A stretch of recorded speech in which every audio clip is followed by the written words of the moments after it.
할렐루야. 우리 오늘도 함께 찬송가 540장 주의 음성을 내가 들으니 540장 주의 음성을 내가 들으니 함께 찬송하면서 화목한 기도에 시작하겠습니다.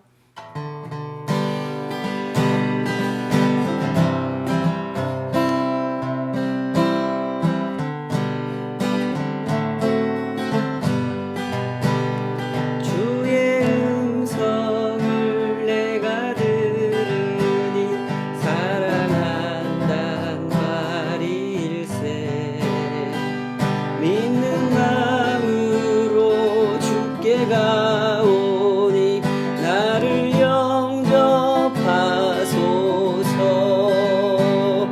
내가 매일 십자가 앞에 더 가까이 가오니 구세주의 흘린 보배 피로써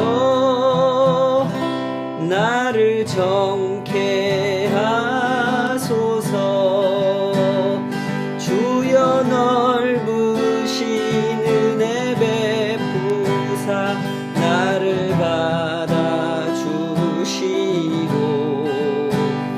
나의 품은 뜻 주의 뜻같이 되게 하여 주소서. 내가 매일 십자가 앞에 더 가까이 가오니 구세주의 흘린 보배 피로써 나를 정케 하소서. 주의 보좌로 나갈 때에 어찌하니 기쁠까. 주의 얼굴을 항상 배우니 더욱 친근합니다. 내가 매일 십자가 앞에 더 가까이 가오니 구세주의 흘린 보배 피로써 나를 정케 하소서.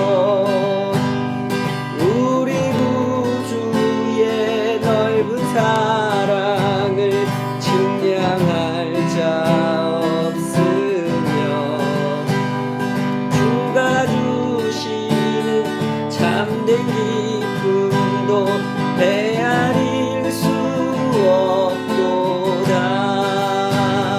내가 매일 십자가 앞에 더 가까이 가오니 구세주의 흘린 보배 피로써 나를 정케 하소서.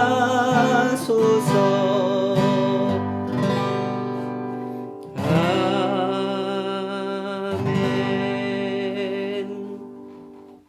아버지 하나님, 이 밤에도 주님 그 이름을 부르며 나아갑니다. 은혜로우신 이름, 용서의 복음을 선포하신 그 이름 앞에 우리들의 인생을 온전히 의탁하며 그 은혜가 빚어가시는 역사를 맛보기 원합니다. 우리의 생각을, 우리의 마음을, 우리의 삶을 주님의 뜻하시는 대로 빚어주시고 깎아주시고 새롭게 하여 주시옵소서. 주님 없이 살던 삶의 그 그늘 속에서, 그 어둠 속에서 살고 싶지 않습니다. 주님께서 인도하시는 그 빛 가운데로 들어가 신령한 빛, 영화로우신 빛의 세계를 맛보기 원하오니 이 세상 속에서 사람이 죄와 버타여 이루어가던 그 모든 어둠의 세계가 얼마나 칠흑같이 망할 수밖에 없는 세계인지를 우리의 눈을 열어 보게 하여 주시고 참된 자유와 참된 평화가 하나님의 손 안에서 어떻게 십자가의 복음을 통하여 이루어지는지 날마다 더욱 생생하게 경험해 갈 수 있도록 주님 우리를 붙잡아 주시옵소서. 그 말씀이 가르쳐 주시는 바를 온 마음을 열고 배우게 하여 주시고 그 손이 빚어주시는 이 땅의 순례길을 그 인도하여 주시는 길을 잘 따라갈 수 있도록 우리의 삶을 온전히 주님 손에 의탁하여 빚어주시는 대로 빚어짐을 받는 그런 은혜를 알게 하여 주시옵소서. 오직 그 손에 우리 모든 것을 의탁하며 나아갑니다. 예수님의 이름으로 기도하옵나이다. 아멘. 오늘 주신 하나님의 말씀은 시편 42편 말씀입니다. 시편 42편 주신 말씀으로 내 영혼아 이런 제목으로 하나님 말씀 증거하도록 하겠습니다. 본문을 읽지 않고 바로 설명하도록 하겠습니다. 우리 시편 42편에 보면은 이런 표제가 하나 붙어 있죠. 고라 자손의 마스길, 인도자를 따라 부르는 노래 이렇게 되어 있습니다. 이 시를 설명하면서 제가 좀 강조하고 싶은 부분은 이 노래를 지은 사람들이 고라 자손이었다고 하는 겁니다. 고라 자손이 어떤 사람들인지 좀 살펴보고 이 시를 이해해 보려고 하는데요. 우리 시편에 보면은 전체 150편의 시가 수록되어 있는데 그 중에서 고라 자손의 시 이런 표제가 붙어 있는 시가 오늘 본문이 42편 그리고 44편에서 49편 84, 85, 87, 88 이렇게 붙어 있습니다. 어떤 시는 이제 이 시를 지은 한 사람의 이름을 표지에다가 표기하는 경우도 많이 있는데 여기서는 이제 고라 자손이라는 공동체의 이름, 그 집안의 이름을 붙여놓고 있다고 하는 것이 하나의 특징점이라고 할 수 있는데요. 이 고라의 집안이 어떤 집안이었는지를 성경에서 확인해 볼 수가 있습니다. 민수기라고 하는 책에 보면 그 집안의 이야기가 나오죠. 민수기 16장에 보면 모세의 지도력 그리고 모세와 아론, 모세는 선지자로서 또 아론은 제사장으로서 하나님께서 세워주셔서 이 두 형제가 그 출애굽의 그 노정에서 지도력을 발휘하게 되지 않습니까? 그 시기에 그 과정 중에 고라가 앞장서서 고라, 다단, 아비람, 온 이런 사람들이 주동이 돼가지고 반역을 일으키는 사건이 나옵니다. 항상 이렇게 제일 앞에 언급되는 사람이 제일 우두머리거든요. 고라가 여기서 제일 앞에 등장하죠. 고라는 보면은 레위의 증손 고핫의 손자 아스할의 아들 이렇게 소개를 하고 있습니다. 촌수를 따지면 모세와 아론은 둘이 형제지 않습니까? 모세와 고라는 사촌지간이라고 할 수 있습니다. 굉장히 가까운 집안 사람이죠. 아마도 이런 점들에 대해서 굉장히 불만이 많이 있었던 것 같아요. 너나 나나 똑같은 레위 자손인데 뭐 이런 식의 생각을 한 거죠. 너는 뭐 우두머리가 돼 있고 우리는 따르는 사람 레위인 밖에 안 돼 있다. 뭐 이런 생각이 강했던 것 같습니다. 고라가 주동을 하고 르우벤의 그 자손 엘리압의 아들 다단, 아비람 그리고 벨렛의 아들 온이라는 사람이 가담을 하고 또 그 당시에 그 지휘관으로 군대의 지휘관으로 활동하고 있던 유력한 인물들 중에 250명이 이 반란에 가담을 합니다. 이 민수기 16장 1절부터 2절까지의 그 이야기를 살펴보면 그 당시 이 고라가 주동한 이 반란의 세력이 굉장히 탄탄한 규모의 그 조직을 갖춘 그런 사람들이었다는 걸 알 수가 있는데요. 왜 이 사람들은 반란을 도모했던 것일까요? 그들의 동기를 민수기 16장 3절은 이렇게 밝혀주고 있습니다. 이 사람들이 모세를 향해서 이렇게 말을 해요. 민수기 16장 3절 제가 읽어볼게요. 그들이 모여서 모세와 아론을 거슬러 그들에게 이르되 너희가 분수에 지나도다. 회중이 다 각각 거룩하고 여호와께서도 그들 중에 계시거늘 너희가 어찌하여 여호와의 총회 위에 스스로 높이느냐. 이런 말을 하죠. 여러분 이 말을 잘 헤아려 보시기 바랍니다. 이 사람들의 말 속에는 그 사람들의 논리, 그 사람들의 동기가 들어가 있습니다. 이 사람들은 권력을 갖고 싶어 했어요. 참 안타깝게도 하나님께서 모세에게 맡겨주신 직분, 하나님께서 아론에게 맡겨주신 직분을 이 사람들은 권력이라고 생각했던 거죠.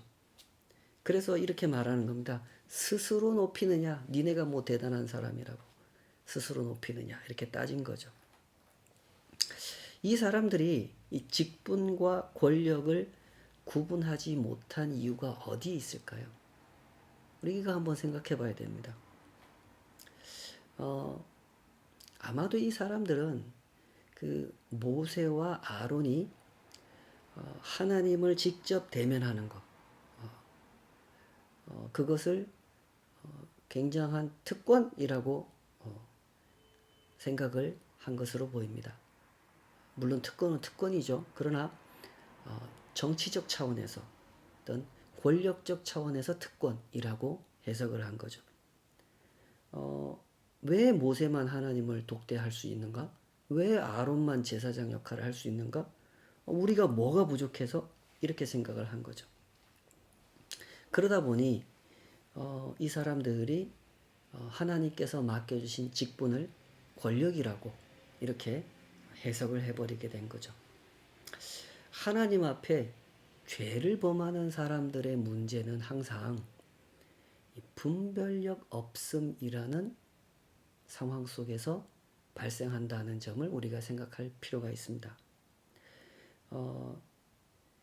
이게 권력인지 이게 직분인지 겉보기엔 비슷해 보이지만 자세히 보면 굉장히 다른 것이거든요. 모세가 모세의 역할을 했다고 해서 특별한 대접을 받은 적이 있습니까? 그런 거 하나도 없습니다. 오히려 모세는 모세 역할을 하느라고 자기 목숨까지 내놓고 하나님 앞에 이 백성들을 살려달라고 이 백성들을 인도해달라고 늘 마음고생 몸고생을 모든 백성들보다 앞장서서 감당해야 했던 사람이었죠. 직분이라고 하는 것은 그런 겁니다. 그러나 이 고라에 이 반역하던 사람들은 뭐 쉽게 표현해서 고라당 이렇게 표현하겠습니다. 이 고라당 사람들은 이 직분이라고 하는 것이 어떤 의미인지를 잘 이해하지 못했죠. 이것을 그냥 세속적 권력, 정치적 권력이라고만 생각했기 때문에 즉 이 하나님에 대한 분별력 없음이라는 문제 때문에 하나님 앞에 하나님이 세운 사람들을 향하여 반역을 일으키는 그런 죄를 범하게 됐다는 것이죠. 이 사람들의 문제가 이겁니다. 아무리 여호와 하나님을 가르쳐줘도 이 사람들은 하나님을 이방 사람들이 섬기는 우상하고 비슷한 분이라고 생각한 거예요. 여호와 하나님과 사람들이 만든 우상이 그 신이 그 신이다 이렇게 생각을 한 거죠. 그러다 보니까 이런 엉터리 해석을 하게 되고 엉터리 주장을 하게 되고 엉터리 반역을 일으키게 된 겁니다. 이걸 조금 유식하게 표현하면 그릇된 신의식을 가지고 있었다 이렇게 표현할 수 있겠는데요. 이 고라당의 반역 사건에는 이처럼 하나님에 대한 무지, 하나님에 대한 그릇된 신의식, 그것이 그 중심에 자리 잡고 있었다 하는 점을 우리는 잘 헤아려 보아야 하는 겁니다. 사람이 그릇된 신의식을 버린다. 그릇된 신념, 그릇된 개념을 버린다. 라고 하는 것은 참 간단한 일이 아닙니다. 우리가 성경을 보면서 뭐 이 장면뿐만 아니라 수도 없이 목격하게 되는 장면 아닙니까? 사람이 스스로 획득한, 스스로 만들어낸 그릇된 신념, 그릇된 개념, 그릇된 신의식, 그릇된 자의식, 이거 고친다는 게 참 쉬운 일이 아닙니다. 이 고라가 제시한 논리, 그들의 주장을 들어보면 그들의 주장 안에 이 그릇된 신의식과 그릇된 자아의식이 결합되어 있다는 것을 발견할 수가 있는데요. 고라가 이렇게 말한단 말이죠. 회중이 다 각각 거룩하고 여호와께서도 그들 중에 계시거늘, 이렇게 말했죠. 여러분, 이 말이 맞는 말입니까? 틀린 말입니까? 회중이 다 각각 거룩합니까? 사람은 각각 스스로 거룩한 존재가 절대 아니죠. 하나님께서 거룩하다고 인정해 준 사람, 허락해 준 사람, 그 사람만 거룩해지는 겁니다. 사람을 거룩하게 하시는 분, 이스라엘 백성들을 거룩하게 하신 분은 오직 하나님이시죠. 하나님이 거룩하게 하지 않으시면 그 누구도 거룩하게 될 수 없는 겁니다. 또한 고라가 말한 대로 여호와께서 그들 중에 계십니까? 이건 맞는 말이죠. 여호와께서 그들 중에 계시거늘, 이스라엘 사람 모두 모세와 아론에게만 함께 하시는 여호와가 아니라 이스라엘 백성이라면 모두에게 함께 하시는 하나님이시거늘, 이렇게 주장했죠. 그 말은 맞는 말이에요. 그런데 여호와께서 그들 중에 계신다라고 하는 것은 여호와의 은혜로 된 일이지 그들에게 어떤 자격이 있어서 된 일이 아니란 말입니다. 그런데 고라는 마치 우리도 모세처럼 아론처럼 하나님이 우리와 함께 하실 만한 자격을 갖춘 사람이다 라고 주장을 하고 있는 거죠. 그런 면에서 고라가 하는 말은 틀린 말이 되는 겁니다. 이 그릇된 신의식과 결합되어 있는 그릇된 자아의식, 이걸 다른 말로 표현하면 열등감이라고 표현할 수가 있죠.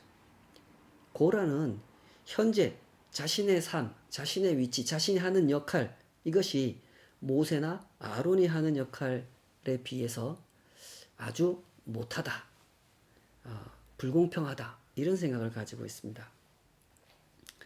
하나님을 모든 판단의 중심에 모신 상태로 판단하지 않기 때문에 자기 육신의 눈이 보는 대로 판단하고 그 욕심의 눈으로 판단하여 높고 낮음을 결론 내리고 있기 때문에 이렇게 잘못된 판단을 하는 것이죠. 그래서 모세와 아론을 보고 스스로 높이느냐, 니네만 높고 우리는 낮냐, 이런 이야기를 하는 겁니다. 열등감, 열패감, 우월감, 자만심, 이거 전부 다 어떻게 해서 발생하는 겁니까? 그릇된 하나님 의식과 그릇된 자아의식의 결합으로 발생하는 감정인 것이죠. 고라당은 왜 그렇게 모세의 자리를 탐하고 아론의 직분을 빼앗고 싶어 했습니까? 하나님께서 주신 자아의식, 너희는 레위 사람이다 라고 하는 그 자아의식을 거부하고 스스로 만들어낸 열등감을 고집했기 때문에, 그래서 반역을 하게 된 거죠. 왜 나는 성막 봉사만 해야 돼? 왜 우리는 제사장이 될 수 없는 거야? 모세 니네 형제가 다 해먹는 거야? 영원히? 이렇게 생각을 하면서 반역을 했던 거죠. 고라는 그렇게 근거도 없는 열등감을 표출하고 있었던 것이죠. 그 결과 이 고라당 사람들은 아주 무서운 심판을 받게 됩니다. 온 가족이 또 그 반역에 참여했던 사람들이 땅이 갈라져서 땅에 묻히는 심판, 또 여호와의 불이 내려서 불타버리는 그런 심판을 당하게 됐죠. 자, 고라의 자손들이라고 우리 시편에서 이 시를 지은 사람들이 고라의 자손이다 라고 밝혀주고 있는데, 고라의 자손들은 이런 슬픔의 역사, 은혜의 역사를 경험한 사람들입니다. 민수기는 이 이야기를 아주 상세하게 다루지 않기 때문에 고라의 자손들이 일부 살아남았다 이런 이야기를 말해주지는 않습니다. 그러나 역대기에 보면 그때 고라의 자손들이 대부분 죽고 그러나 일부가 살아남았다. 그리고 그 살아남은 고라의 자손들이 하나님의 성전에서 레위인으로서 문지기 역할을 했고 찬송을 불렀고 요리를 하는 그런 역할을 하면서 성전 섬기는 일을 충실히 감당했다. 이런 이야기를 설명해 주죠. 자, 고라 자손들은 이런 사람들입니다. 아주 잘못된 반역을 일으켜서 하나님 앞에 온 집안 사람들이 심판을 당하는 그런 아픔의 역사를 겪은 사람들이고, 그러나 그 중에서도 하나님의 은혜가 일부 사람들에게 주어져서 살아남은, 그래서 그 이후에도 계속해서 레위인으로서 하나님의 성전에서 하나님을 가까이 섬기는 그런 직분을 감당할 수 있었던 사람들이죠. 이런 역사를 안고 있는 이 고라 자손들은 뭘 배웠을까요? 하나님의 하나님 되심을 이전보다 훨씬 더 겸손한 마음으로 배웠겠지요. 그렇지 않겠습니까? 그들은 이 잘못된 생각, 잘못된 행동으로 집안 전체가 몰살되는 위기를 겪은 사람들이에요. 감히 하나님을 자기들 마음대로 규정하고, 아니 사람은 각각 다 거룩한 거 아니냐, 하나님은 모든 이스라엘 백성들에게 함께 하시는 거 아니냐, 이러면서 하나님을 자기들 마음대로 규정하고, 나도 하나님께 직접 나아갈 수 있는 사람이다, 내가 모세보다, 내가 아론보다 못한 게 뭐냐 라고 주장했던 것이 얼마나 어리석은 일이었는지를 이 뼈아픈 체험으로 배운 사람들이었단 말이죠. 그 결과 이 사람들은 하나님을 배우되 결코 자기중심적으로 배워서는 안 된다는 진실을 그 가슴에 새기고 새긴 그런 은혜를 누린 사람들이 되었던 것이죠. 우리가 이런 시를 읽을 때, 이 사람들은 이런 은혜를 배운 사람들이고 간직한 사람들이구나 하는 것을 느낄 수 있게 되는 거죠. 우리가 이 시를 읽으면서 4절, 6절, 9절 이런 데 보면 이 시인이 어떤 처지에 있는 중에 이런 시, 이런 노래를 짓게 되었는지, 그가 살고 있었던 정황을 헤아려 볼 수 있게 되는데요. 이 사람은 아주 혹독한 현실을 겪었던 사람이죠. 그는 과거에 레위인, 고라의 자손으로서 예배자들을 하나님의 집으로 인도하는 그 즐거운 일을 감당하던 사람이었습니다. 그러나 그렇게 살아가는 삶이 자기 마음대로, 자기가 원하는 대로 지속되지는 못했습니다. 왜 그런 상황이 생겼는지를 정확히 알 수는 없지만, 이렇게 이스라엘의 역사를 고려해 볼 때, 나라가 망하고 바벨론 포로로 끌려갔기 때문에 그렇게 된 건지, 아니면 우상숭배를 아주 강하게 하던, 므낫세나 이런 왕들 있지 않습니까? 그런 시절에, 아합이 다스리던 시절에, 이렇게 핍박을 당해서 쫓겨가서 그런 일을 당했는지 정확히 알 수는 없지만, 지금 이 사람은 쫓겨나 있고 이전에 하던 그 레위인으로서의 사역을 하지 못하고 있습니다. 그리고 쫓겨난 그곳에서 원수의 압제, 아주 폭력적인 지배를 당하고 있죠. 그 가운데 이 사람은 자기 원수로부터 이런 비난을 받아요. 아주 직설적이고 아주 독한 비난이죠. 네 하나님이 어디 있느냐, 이런 비난을 받습니다. 감히 하나님을 향하여 도발을 할 정도로 그의 원수들은 아주 강한 독서를 내뿜었죠. 그만큼 이 사람이 살았던 현실은 원수들에게 유리한 상황이었던 겁니다. 그러다 보니 이 시인은 그런 소리를 듣고도 감히 그 사람들을 향해서 이렇게 말할 수가 없었어요. 입조심하시오. 어떻게 감히 하나님을 향해 당신들은 정말 하나님이 두렵지도 않소? 이렇게 말할 수 없는 현실 속에서 그는 그런 비난을 당하는, 그래서 눈물 지으며 하나님 어디 계십니까? 좀 제발 저를 도와주십시오 라고 기도할 수밖에 없는 그런 현실을 살고 있었죠. 자, 사람이 이런 상황을 만나면 어떻게 됩니까? 흔히 두 갈래 길로 나뉘어지게 되지 않습니까? 첫째로 원수들의 말에 동조하면서 어떻게 하면 빨리 그들과 손을 잡고 그들로부터 핍박을 당하지 않는 그런 길을 모색하는 그런 선택을 할 수도 있고, 반대로 그럼에도 불구하고 하나님을 향한 자기의 믿음을 꿋꿋하게 지켜내는 선택을 할 수도 있죠. 물론 시인은 후자의 선택을 합니다. 그런데 우리가 알고 있는 것처럼 이런 선택은 쉬운 일이 아닙니다.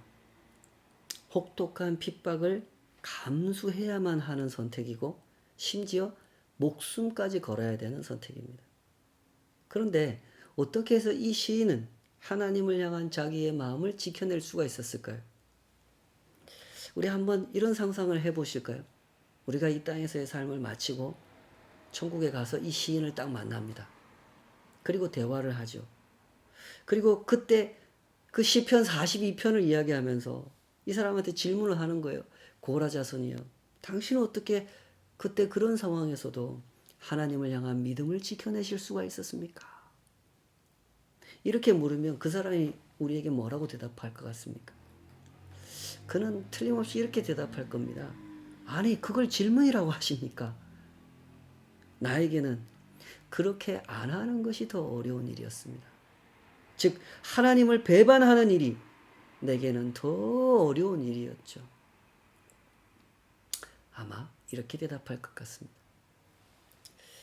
성도 여러분, 이 성경의 가르침을 잘 배우시기 바랍니다.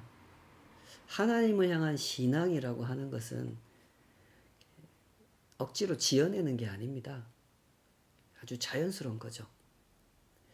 하나님을 향한 신앙이란 포장할 수 있는 것이 아닙니다. 있는 그대로의 마음이 자연스럽게 드러나는 거죠.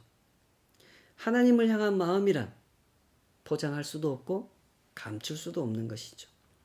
그 유명한 이야기 기억하실 겁니다. 사도 요한의 제자로 알려진 그 폴리갑이라고 하는 유명한 목회자가 있거든요. 이분이 목회하던 시절에 로마 제국의 황제로부터 기독교에 대한 핍박이 아주 거세게 일어났단 말이죠. 이분이 숱한 핍박을 당하면서도 신앙을 지키고 성도들을 인도하고 그러다가 나이가 들었습니다. 나이가 90살이 넘는 아주 오래 사셨죠. 그 나이가 됐는데 황제의 군사들이 쫓아와가지고 이 목사님을 보고 그랬다는 거 아닙니까? 목사님, 도망가십시오. 당신같이 늙은 분을 우리가 붙잡아다가 뭘 하겠습니까? 우리가 못 본 척 할 테니까 얼른 도망가십시오. 그러자 이 폴리갑 목사님이 이렇게 대답했다는 거 아닙니까? 내 나이 90이 되도록 내 하나님은 한 번도 나를 배반하신 적이 없거늘 내가 어찌 이 나이에 내 하나님을 배반할 수 있겠습니까? 나는 그럴 수 없습니다. 나를 잡아가시오. 그래서 결국 이분을 붙잡아다가 순교하시게 했다고 하는 유명한 일화가 교회사에 남겨져 있습니다. 하나님을 향한 마음이라고 하는 것은 이런 것이란 말입니다. 감출 수도 없고 포장할 수도 없는 거죠. 이 시편 42편을 지은 이 시인은 심히 혹독한 현실을 마주하는 가운데 자기 영혼을 향해서 외칩니다. 5절과 11절에서 똑같은 외침이 반복되고 있죠. 이 노래 안에서 이 구절은 후렴구 역할을 하면서 또한 이 시인의 각오를 거듭거듭 반복하여 강조해주는 역할을 하고 있는데요. 5절, 11절 똑같죠. 제가 읽어볼게요. 내 영혼아, 내가 어찌하여 낙심하며 어찌하여 내 속에서 불안해하는가. 너는 하나님께 소망을 두라. 그가 나타나 도우심으로 말미암아 내가 여전히 찬송하리로다. 이것이 시인의 마음입니다. 그는 낙심했고 불안했죠. 원수들의 핍박은 날마다 거세어지는데 하나님의 도우심은 보이지 않았기 때문에 그도 사람이니까 낙심이 됐고 불안했습니다. 저 원수들의 목소리라도 좀 가져가시든지, 예? 그것도 안 되면 그냥 뭐 기침이라도 좀 심하게 하게 만드신다든지 그랬으면 좋겠는데 그들의 목소리는 날마다 더 커지고 있었습니다. 그들은 더 분명한 소리로 외쳤죠. 네 하나님이 어디 있느냐? 그래서 시인의 마음은 낙심했고 불안했던 것입니다. 그런데 그런 자기 영혼을 향해서 이 시인이 외치지 않습니까? 내 영혼아 불안해하지 말아라. 낙심하지 말아라. 너는 하나님께 소망을 둬라. 이 환경과 조건, 저들의 태도가 바뀌는 것에 소망을 두지 말고 하나님께 소망을 둬라. 그가 나타나 너를 도우실 것이다. 이렇게 외쳤습니다. 신앙이란 이런 것입니다. 나아지지 않는 현실 앞에서도 하나님을 향한 믿음을 포기할 수 없는 것이죠. 그들은 어떻게 그럴 수 있었을까요? 저는 이 대목에서 그들이 고라 자손이었다는 사실을 기억해야 할 필요가 있다고 생각합니다. 그들은 하나님을 배우되 자기 중심적으로 배운 사람들이 아닙니다. 하나님께서 우리와 함께 하신다는 말씀을 받을 때 그 말씀을 자기 중심적으로 배운 사람들이 아니에요. 하나님께서 우리와 함께 하신다는 말씀은 내가 원하는 모습으로, 내가 원하는 때에, 내가 원하는 방식으로 함께 하신다는 뜻이 아니라 하나님께서 원하시는 모습으로, 하나님께서 원하시는 때에, 하나님께서 원하시는 방식대로 함께 하신다는 뜻임을 배운 사람들이죠. 그 덕분에 이 사람들은 그 혹독한 현실 앞에서도 하나님을 배반하지 않을 수 있었던 것입니다. 제가 목사가 된 후에 사귄 친구 중에 이런 친구가 있거든요. 이 친구 아주 체격이 좋습니다. 이 친구는 그 체고를 졸업하고 해병대를 다녀온 아주 뭐 대단한 그런 친구인데 제가 이 친구한테 한번 이렇게 물어본 적이 있습니다. 해병대를 다녀왔다고? 야, 너 해병대 훈련 정말 힘들었겠다. 그랬더니 이 친구가 하나도 안 힘들었어. 이렇게 얘기를 하는 거예요. 제가 다시 물었죠. 아니 어떻게 해병대 훈련을 받고 와서 하나도 안 힘들었다고 얘기할 수가 있냐. 나는 보통 군대 갔다 왔는데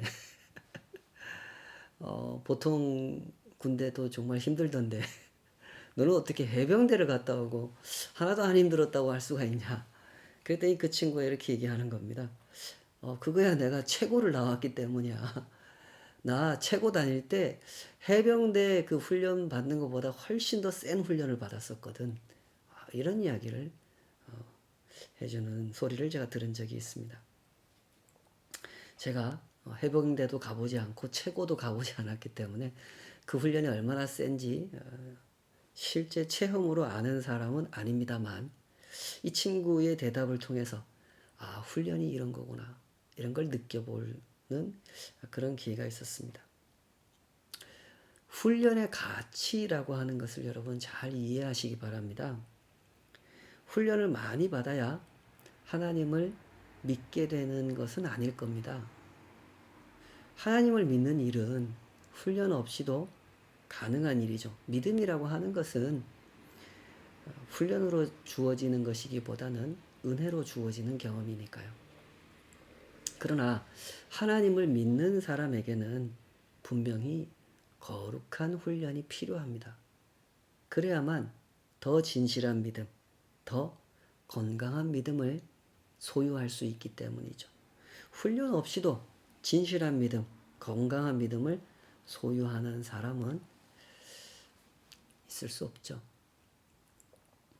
고라 자손들이 받은 그 교훈, 그것이 우리의 마음에도 자리 잡기를 소망합니다.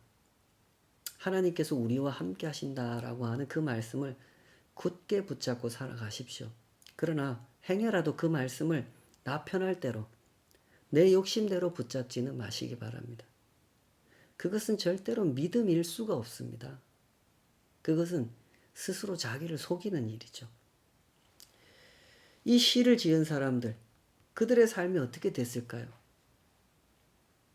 이렇게 기도하고 이렇게 기도하면서 내 영혼아 낙심하지 마라, 불안해하지 마라, 너의 소망을 하나님께 돌아, 하나님이 와서 도우실 것이다.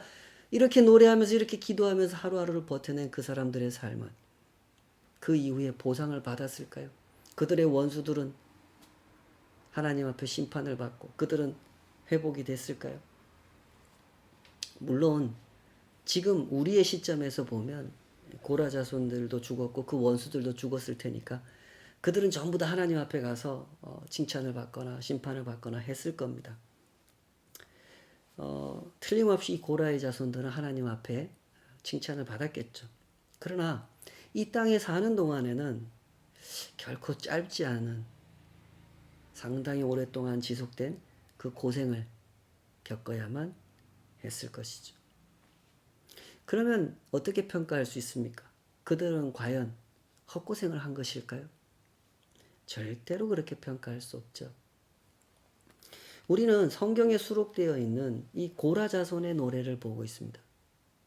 이 노래는 오고 오는 하나님의 사람들에게 진실한 신앙이 무엇인지를 가르치는 훌륭한 교과서 역할을 하고 있죠. 성경은 항상 진실한 믿음을 강조하신다는 사실, 이 사실을 우리 가슴에 꼭 명심했으면 좋겠습니다. 성경은 우리에게 큰 믿음을 강조하시지 않습니다. 진실한 믿음을 강조할 뿐이죠. 성경에 보면 제자들이 예수님께 큰 믿음을 구하는 장면이 나옵니다. 예수님이 쭉 믿음에 대해서 대단한 말씀을 쭉 하시다 보니까 제자들이 부담이 된 거예요. 그래서 예수님, 그럼 우리한테 좀 큰 믿음을 주십시오.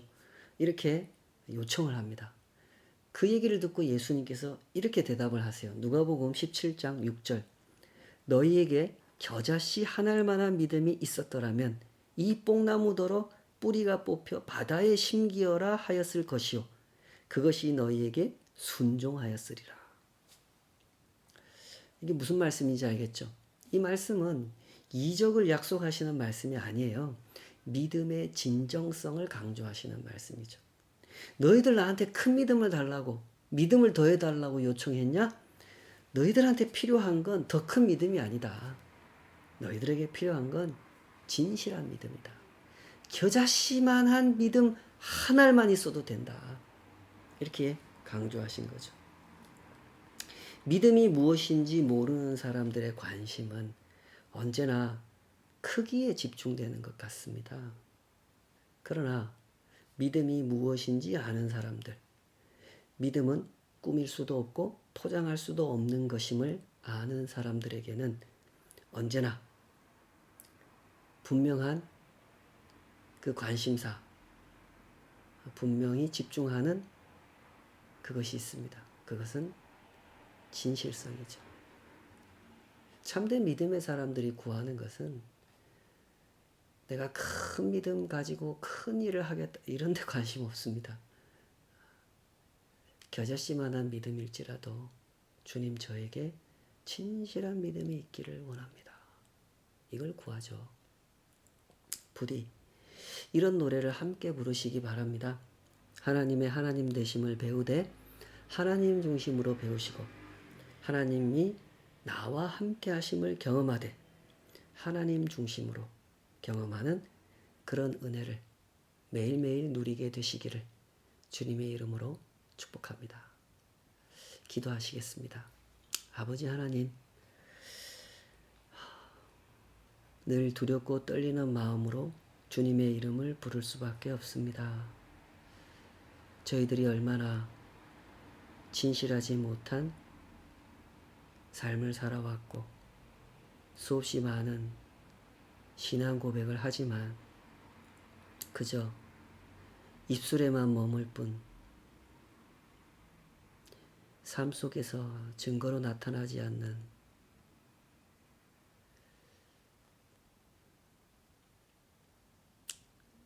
너무나 부끄러운 삶이 저희들에게 있습니다. 하오니 주여, 주님 말씀 앞에 설 때마다 저희들이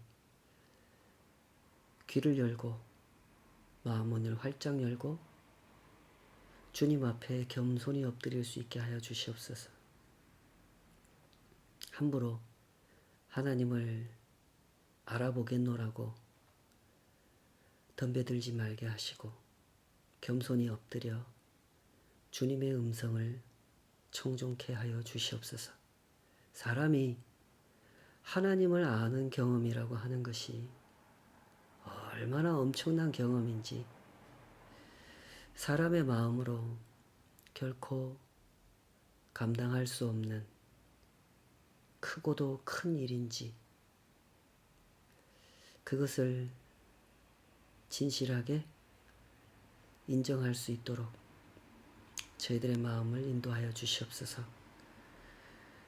혹시 하나님을 향한 믿음이 오히려 핍박으로 돌아오는, 고난으로 돌아오는 그런 현실을 살아가게 된다면 그때 우리도 이 시인처럼 기도할 수 있게 하여 주시옵소서. 내 영혼아, 어찌하여 낙심하느냐, 어찌하여 불안해하느냐. 너는 하나님께 소망을 두라.